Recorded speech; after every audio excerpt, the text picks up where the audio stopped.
dangki. Itulah sifat nan indah terpuji. Arok mendapetan rupunan jodi. Akhirnya kita duonan rugi.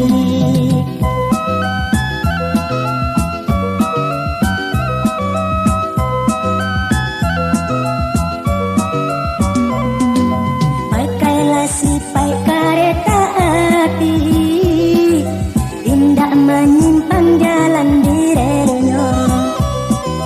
Itulah sifat paling tak puji.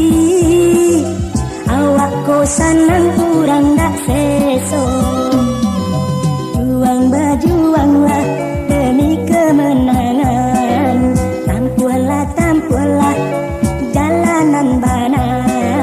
Juang berjuanglah nando keimanan. Itulah fitrahnya ya Rasulullah.